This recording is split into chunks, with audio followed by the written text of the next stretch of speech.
Est-ce que vous êtes le genre de personne à faire face à un vent à écorner les bœufs? Bonjour, ici François Deschamps pour une autre capsule, le conseil du coach. Capsule, comme vous le savez déjà, dans laquelle je m'amuse à décortiquer des expressions et des citations populaires et de leur donner, avec mon apport, mon expérience et la science cognitive, une signification différente.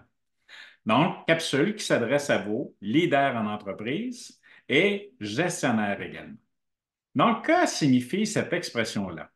Donc, vous savez, aujourd'hui, dans l'expression un vent incarner les bœufs, la métaphore nous amène à voir dans quel environnement nous évoluons et des nombreux défis qui se présentent à nous, des obstacles également qui se présentent à nous à l'intérieur de notre rôle de leader ou de gestionnaire en entreprise. Souvent, nous sommes confrontés à des vents forts, à des vents contraires, des vents qui nous menacent, qui menacent de perturber le bon fonctionnement de notre entreprise et la trajectoire que nous avons entrepris initialement sur l'atteinte d'objectifs et de projets. Dans le monde des affaires, les vents contraires prennent différentes formes. Ça peut être la concurrence, ça peut être les fluctuations économiques, les changements technologiques et bien d'autres encore. Donc, ces défis semblent très souvent insurmontables. Mais c'est précisément quand des défis qui semblent insurmontables qui se présentent à nous que nous pouvons révéler le vrai leadership qui nous habite. Maintenant, que faire et comment faire dans des périodes de vent fort, dans des périodes tumultueuses? Dans un premier temps, je vous dirais que c'est important d'avoir une vision claire et de faire preuve de résilience. D'avoir une vision claire, de rester aligné, focus sur l'objectif, sur la trajectoire qu'on s'est donnée et de faire preuve de résilience en acceptant que tout n'est pas parfait et que tout n'est pas conforme à notre plan initial. Donc, d'avoir la capacité de s'adapter et d'adapter notre stratégie à des mesures de changement qui se présentent et qui s'imposent à nous. Un autre élément qui est important, développer votre flexibilité et votre agilité.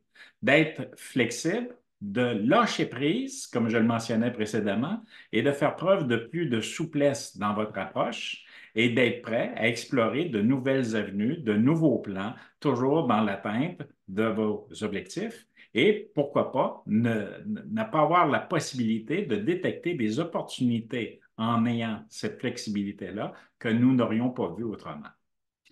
Communication ouverte. Donc, d'être plus ouvert, de communiquer avec les membres de votre équipe, de votre organisation, de vos collaborateurs, afin d'aller chercher le support, l'entraide et l'appui nécessaires afin de pouvoir transformer les défis en opportunités. Finalement, mobiliser votre équipe. Face à l'adversité, vous savez, de travailler en équipe, c'est ressourçant, c'est réconfortant. D'ailleurs, je vous reviens à la fameuse expression, seul on va plus vite, en équipe nous allons plus loin. Donc, la mobilisation des équipes, hyper importante. À travers ces éléments de tempête, de vent fort, je vous dirais que c'est ici que nous allons trouver et retrouver les vrais leaders, le vrai potentiel de leadership qui sommeille très souvent en nous et qui n'a pas su émerger parce que d'autres occasions ou d'autres circonstances ne sont pas présentées auparavant.